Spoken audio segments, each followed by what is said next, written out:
Buenos días a todos. Bueno, recuerden que estamos nosotros en este horario de los sábados hablando acerca de lo que hemos llamado la dimensión profética del nuevo pacto.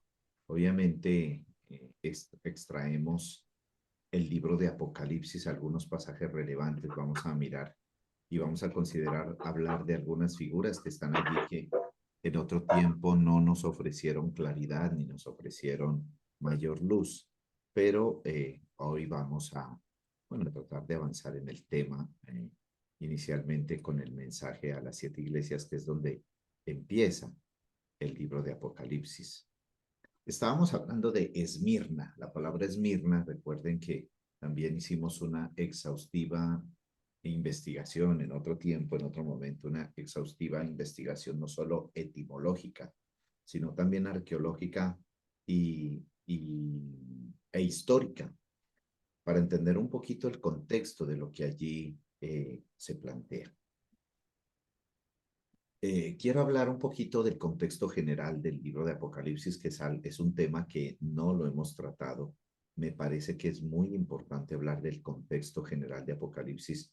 Para ello, posiblemente el próximo sábado vamos a tener que ver un pequeño documental.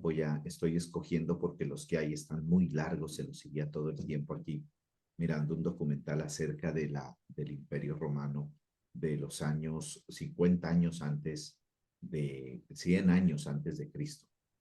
Ese sería el contexto y es importante que lo consideremos, amados, porque el Señor Jesús aparece en el apogeo político, militar y económico del Imperio Romano. Obviamente, pues ustedes recuerdan que durante 33 años y medio que Jesús ejerce su ministerio principalmente en la zona geográfica de Galilea, y luego a partir de allí, de Jerusalén y de la obra apostólica y misionera del apóstol Pablo y otros discípulos de ese momento, pues fue como se expandió, se extendió el Evangelio. Pero es importante para la clase y para el entendimiento de algunas palabras que vamos a tener que estudiar e investigar, es importante el contexto, algunos nombres también. Recuerden que el Imperio Romano, pues, ejerció dominio, ejerció poder, ejerció autoridad y era tan efectivo influenciando la vida de cada ciudadano que vivía allí en el imperio, a tal punto pues de que eh, todo lo que se exportaba de Roma eh, al mundo de aquel entonces, pues a las naciones tributarias y a las naciones conquistadas, pues eh, hizo que muchos de los pueblos, como en este caso muchas de las ciudades que vamos a leer aquí, que estamos estudiando de, del libro de Apocalipsis, pues no fueran la excepción en cuanto a la influencia de Roma y de todo lo que desde Roma pues se exportaba, como dije, al mundo. Recuerden que no solo se exportaba la parte política o social y jurídica, sino que se exportaban otras muchas cosas como cultura, mitología, religión también, prácticas, lo ético, lo moral, bueno, etcétera. Entonces, hay unos detalles que será muy importante, amados, que los consideremos para que miremos eh, lo que eh, surge como luz, como esperanza, como mensaje del Evangelio a esas ciudades, a esas regiones, pues que en este caso hemos estado estudiando. Llegamos a Esmirna, ¿no? La palabra Esmirna, pues mirra. La mirra hay que investigar, amados, y les dejo aquí esta pequeña consulta para que ustedes puedan avanzar un poco. La palabra Esmirna, pues tiene que ver con mirra. Y mirra era un compuesto de aquellos tiempos. Yo les voy a dejar que ustedes investiguen qué era la mirra, qué es eso, porque esta ciudad pues se llamaba Esmirna, pero ¿qué tiene que ver la mirra? En este caso asociada pues con el nombre de una ciudad y una sustancia. Bueno, no quiero hacerles no quiero ayudarles ahí con la tarea, pero bueno, ustedes van a investigar por qué era tan importante la mirra a tal punto de que a una ciudad se le llamara con ese nombre. Sería como hoy llamarle a una ciudad, a ver, díganme una sustancia importante, gasolina. Sería como una ciudad que se llamara hoy gasolina, sí, o petróleo, o diésel. Así de importante era Esmirna. Por eso les digo, amados, los contextos son muy importantes. Los contextos nos ayudan a centrarnos primero. El estudiar los contextos históricos nos van a ayudar a entender, mm, bueno, no cómo pensaban los creyentes de esa época, porque creo que la mente de Cristo lo que nos da es una capacidad de identificación frente al mundo en el que vivimos. Por ejemplo, se imagina Socorrito, te imaginas Eli, mm, un creyente del tiempo de Roma, del tiempo de Esmirna, viviendo en este tiempo, o viceversa.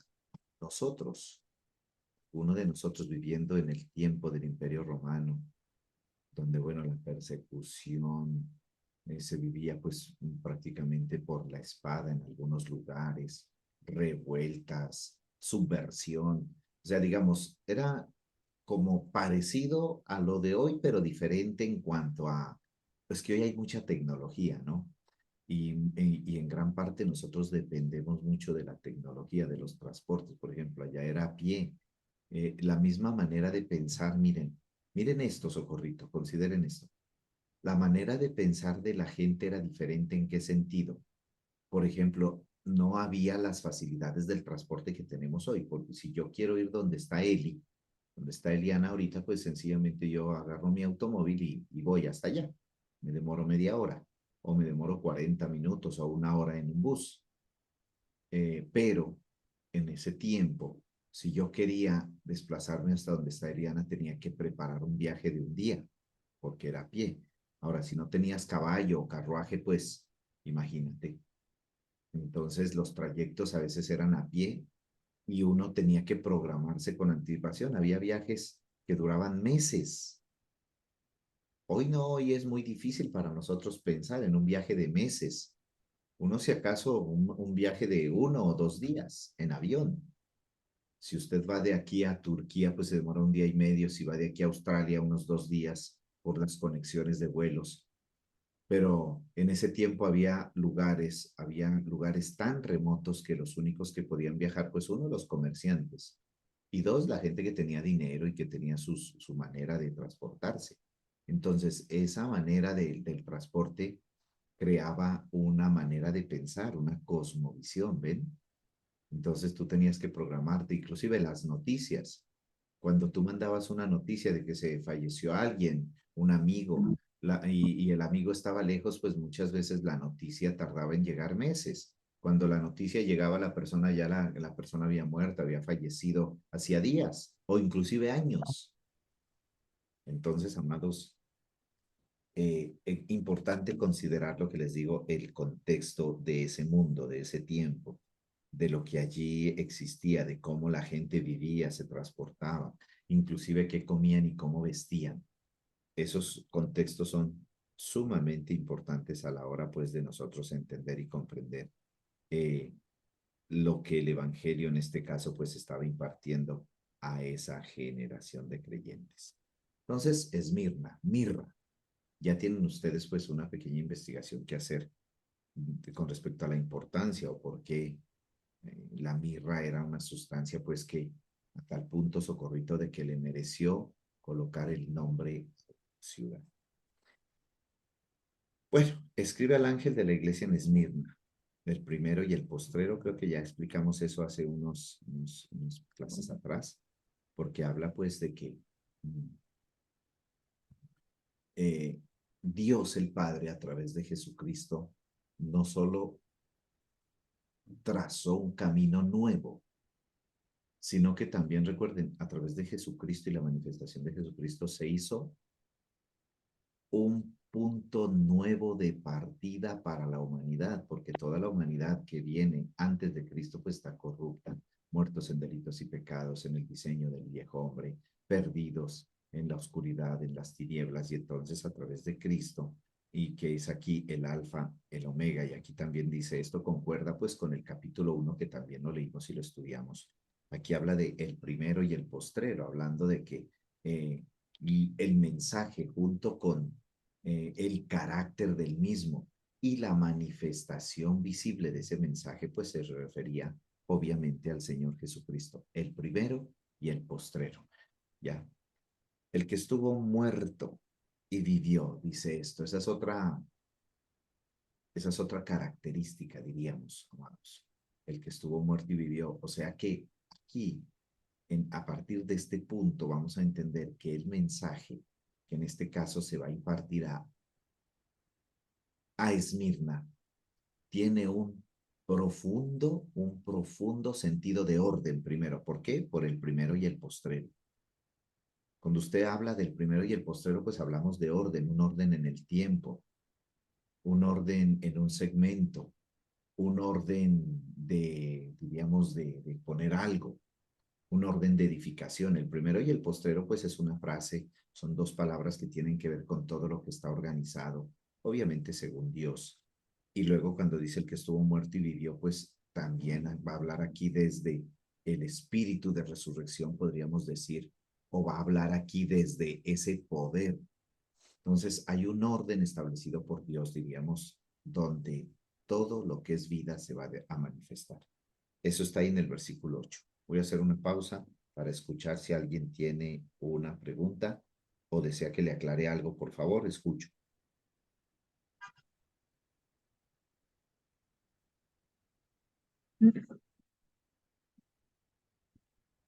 Para mí está claro, pastor. Ok. ¿Alguien quiere preguntar algo? Bueno, si no, continúo. Aló, aló. No, pastor, ahí voy, ahí voy. Bueno, muy bien.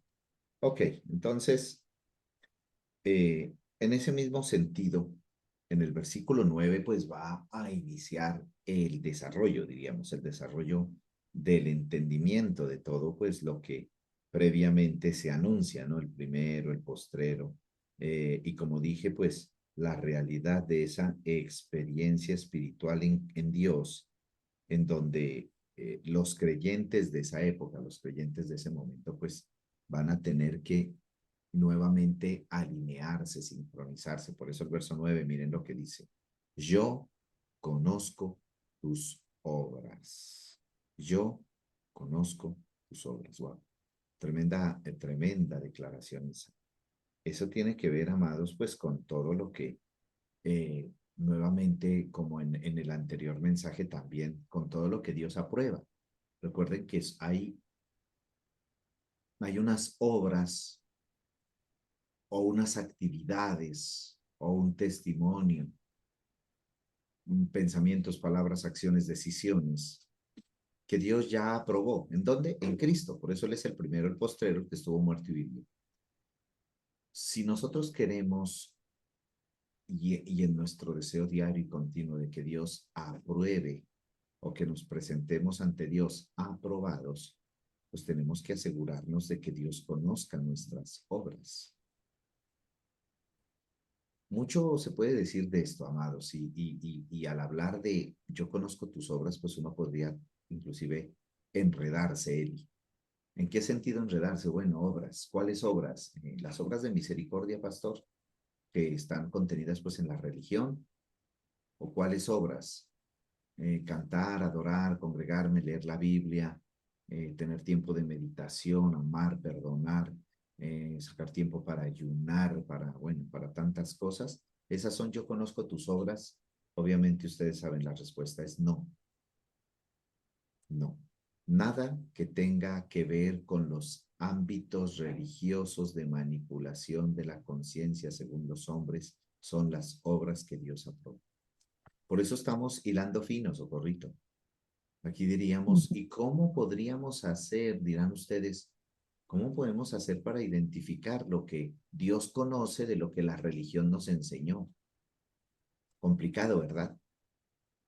Ujú. Parece una tarea complicada porque yo conozco tus obras y estamos diciendo que son las obras que Dios reconoce, aprobó, fundamentó, estructuró, levantó, purificó en Cristo. Por ejemplo, si tomamos ese versículo, yo conozco tus obras, y lo aplicamos a la religión judía, pues, uy, genial, porque había muchos judíos que eran muy piadosos. Y como se acuerdan que oraba el fariseo, Señor, ayuno 2 veces por semana, Señor, doy diezmos de todo, Señor, entonces diríamos, no, pues en el orden religioso ese fariseo era conocido por Dios, porque él practicaba toda la ley. Pero recuerden que este ya es un contexto de una conciencia desde la resurrección y desde el orden de Dios. Por eso el primero y el postrero, el que estuvo muerto y vivió. O sea, hay un orden de edificación, hay unas obras que Dios aprueba y aprobó. Y estableció una vez que Jesucristo, su Hijo, fue resucitado y levantado. Entonces, aquí, esas obras que Dios conoce, pues obviamente, amados, en el sentido práctico de la vida en el Espíritu, diría, son todos los pensamientos, deseos, intenciones, acciones, testimonio, palabras, acciones de gracias, oraciones, meditación, a los cuales nosotros como hijos de Dios somos impulsados, somos empujados. Recuerden que Dios pone en nosotros el querer como el hacer. Ese es el yo conozco tus obras. Todo lo que está aprobado en Cristo y que produce libertad en nuestra conciencia, que produce vida, que produce un mayor perfeccionamiento de la vida de Cristo y un mayor perfeccionamiento espiritual en la vida de todos nosotros. Ese es el yo conozco tus obras. Ahora noten esto. Muy bien, yo conozco tus obras, magnífico. Entonces podemos decir, estamos en el camino correcto, pastor. Y este sí es un análisis, pues, que tiene que someterse cada uno de ustedes, hermanos, para decir, bueno, lo que estoy orando, lo que estoy diciendo, lo que estoy pidiendo, mis peticiones, lo que yo declaro en mi oración, mis acciones de gracias, ¿serán conocidas por Dios? Bueno, ese es un desarrollo de conciencia de cada uno, los que tenemos que ir perfeccionando. ¿Estoy orando conforme a la voluntad de Dios? ¿O todavía soy religiosa, todavía soy religioso? Señor, estas declaraciones, estas acciones de gracias, si son alineadas a tu propósito, bueno, ahí está, yo conozco tus obras. Pero miren lo que cómo cambia el panorama, pues, porque la siguiente palabra es de esas palabras que poco me gustan a mí, les soy sincero. La siguiente palabra poco me gusta. No logro familiarizarme, no logro como reconciliarme con esa palabrita, no sé ustedes. Esa palabrita tiene un peso muy fuerte, hermanos. Esa palabrita, si uno no está, como decimos, firmemente anclado en Cristo, esa palabrita nos aplastaría y nos puede aplastar, ¿no? Y nos puede deprimir y todo lo que quiera. ¿Sí? Yo conozco tus obras y tu tribulación. Wow. Ustedes saben que la palabra tribulación es una palabra fuerte, amigos. Es una palabra, pues, eh, que si ustedes quieren profundizar, yo no voy a profundizar en esa palabra. Pero si ustedes quieren investigarla, investiguenla. Tribulación, ¿qué es? Pastor, Sí, Elita, escucho. ¿la tribulación puede mover los cimientos o no es como la conciencia que nosotros tenemos de tribulación, no es lo que realmente es tribulación? La tribulación puede mover y conmover toda la edificación, inclusive derrumbar parte de ella. Inclusive pueden conmoverse los cimientos. Lo que no hace la tribulación es cambiar el fundamento. La tribulación saca el fundamento, pero no lo cambia, no lo destruye. Lo saca a la luz, porque recuerden que muchas veces cuando se habla de tribulación se habla de no solo de persecución, sino de momentos muy complicados en nuestra vida, en los cuales uno posiblemente se cuestiona y cuestiona a Dios. Esa es la realidad de la tribulación. En la tribulación no solo cuestionas tu existencia, tu servicio a Dios, sino a Dios mismo. Y esto no podemos esconderlo, amados. Esto hay que decirlo. Hay momentos en nuestra vida que uno dice, bueno, ¿y yo qué es que soy aquí, Señor? ¿Soy tu hijo? ¿No soy tu hijo? O sea, ¿en qué es que estamos, pues? O sea, mejor, Señor, como Job. Recuerden que cuando Job está en las tribulaciones que se le vienen a su vida, a su casa, se le derrumba la casa, le roban todo. La mujer no lo quiere, lo echa y la mujer lo desprecia. Bueno, prácticamente Job, imagínense el estado en el que quedó Job. Perdió todo a tal punto de lo que más valioso que tenía era una cosa para rascarse la espalda porque hasta se enfermó horrible. Entonces caer en ese estado, amados, que uno dice, Señor. Y ahí en ese estado es que Job empieza a cuestionarse primero él mismo y luego empieza a cuestionar a Dios. Y en momentos de tribulación, amados, eso es inevitable. Inevitablemente usted y yo habrá momentos, ¿no? De pronto de tribulación. Pero Dios conoce. Yo podría decir aquí en la iglesia de la mirra, que estaba siendo tan machucada y tan exprimida que salió la mirra. Ay, Dios mío. Es una metáfora un poco desagradable, pero estaban siendo molidos. Yo conozco tus obras y tu tribulación. Seguramente la tribulación en la que estaban en Esmirna los creyentes, esa tribulación, esa persecución, ese asedio tan tenaz, sacó lo mejor de ellos. Por eso Dios empieza diciéndoles, yo conozco tus obras. Porque cuando estabas bien, pues no había como unas obras muy perfectas, pero ahora que estás en tribulación, ahora sí yo conozco tus obras. Aquí quiero decir algo, ¿no? Y no solo es mentalidad positiva, ni todo esto que se ve ahora, ¿no? De hablar positivamente y pensar positivo y las vibraciones del cosmos y toda esa parafernalia humanista y filosófica que quieren también meternos. Pero en realidad, amados, circunstancias, momentos, pruebas, dificultades, el objetivo de ellas es que vibremos, pensemos y nos alineemos al propósito y a la voluntad de Dios. Eso es lo importante. Entonces dice Dios, yo conozco tus obras y tu tribulación y tu pobreza, wow, qué tremendo. Perseguidos, les robaban, los golpeaban, los encarcelaban, otros seguramente los mataban, se llevaron a unos a la cárcel, a otros los crucificarían públicamente ahí en Esmirna. Yo conozco tus obras y tu tribulación y tu pobreza. El sistema los había empobrecido, amigos. Los había empobrecido. ¿Cómo serían? Ustedes, yo creo que todos hemos pasado por momentos, días de carencia, días complicados. Por dicho, ustedes saben de qué estoy hablando, hermanos. Pero acá esto era permanente, no era de un día. Era permanentemente que ellos fueron empobrecidos, el sistema, la persecución, todo lo que vemos ahí había hecho mella en ellos. Y eran pobres, estaban, seguramente pues tenían que esconderse, no podían trabajar porque los perseguían. Si trabajaban y los encontraban, pues seguramente les quitaban las cosas que ellos trabajaban. Les habían quitado sus casas, sus hijos esclavizados, sus mujeres violadas, a veces sus esposos muertos a filo de espada, viudas y huérfanos por doquier. Hablo en la misma iglesia, ¿no? Será el pan de cada día ya en ese mundo, ¿no? Un mundo tenaz, un mundo complicado. Sálvese quien puede. Y tu pobreza. Pero aquí le dice el Señor, mire, pero tú eres rico. Y entonces ahí entramos en una profunda contradicción con nuestra conciencia humana. El cielo y la tierra batallando. Bueno, yo conozco tus obras, estás perseguido, atribulado, no tienes, has sido empobrecido, pero tú eres rico. Y entonces uno hace así. Señor, me estás hablando a mí. Señor, porque es que no tengo ni 5 en la billetera.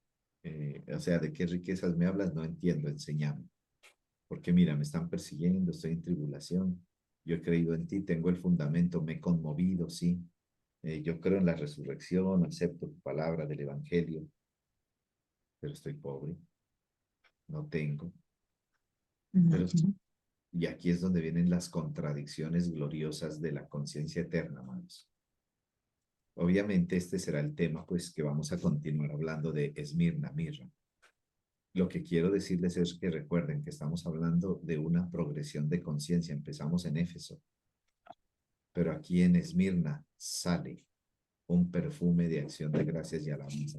Mirra, mirra. Sale algo, se eleva algo. Bueno, cuando ustedes hagan la investigación de la mirra van a darse cuenta de qué estoy hablando.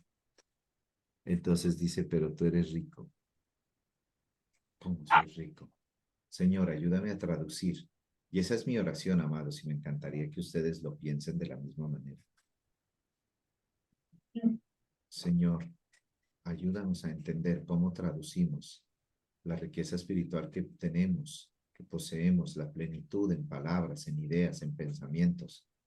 ¿Cómo hacemos, Señor, como tus hijos, como ciudadanos del reino de los cielos, para traducir esa riqueza espiritual y esa riqueza intangible, Señor, en una idea de negocio, en un emprendimiento, en un contacto, en una venta, en un mejor trabajo, en una provisión, en que las cosas me salgan bien, en una reputación en el mundo, Señor, no porque yo dependa del mundo, sino para tener mayor envergadura de conciencia y gloria.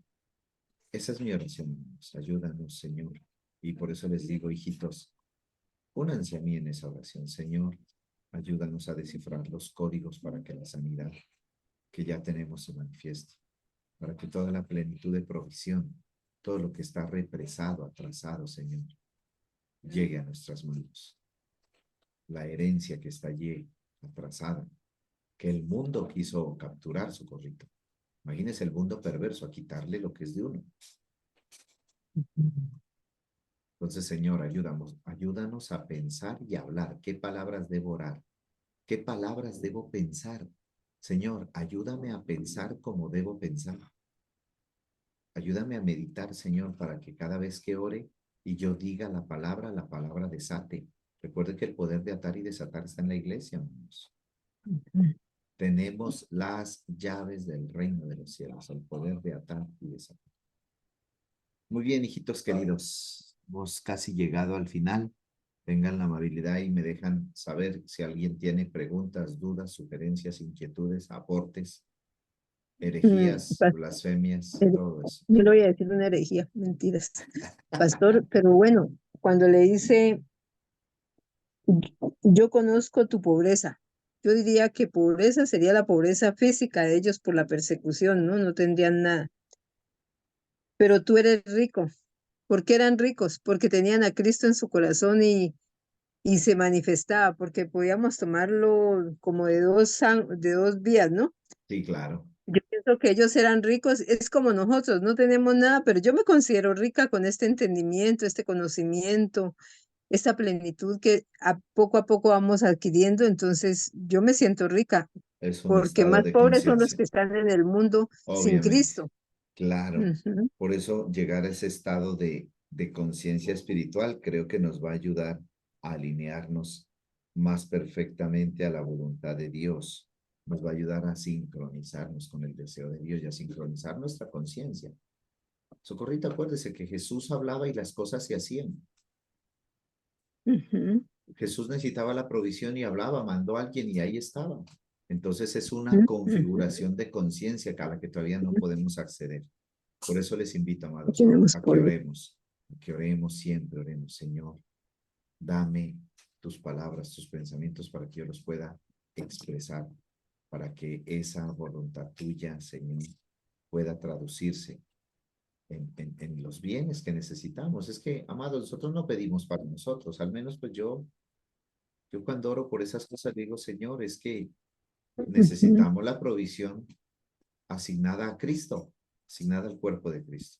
Así es mi oración. No le digo, Señor, dame para que yo pueda satisfacer mis necesidades. No, esa es una oración que Dios no conoce. ujú, Señor, que llegue a nuestras manos todo lo que tenemos que administrar por causa de la expresión de tu Hijo Jesucristo, Señor. Esa es nuestra oración y yo les invito a que oremos así permanentemente. ujú, Bueno, ujú. mis amados, llegamos al final de Bueno, mi esta pastor. meditación. Se me fue el tiempo volando, Socorrito. Ay, sí, hoy sí se fue volando. Muchas gracias, pastor. Bueno, muy bien, Muchas amados. gracias. Gracias por la sintonía y bueno, les esperamos el martes a las 7:30 para continuar con este tema de la dimensión profética de la escatología del nuevo pacto.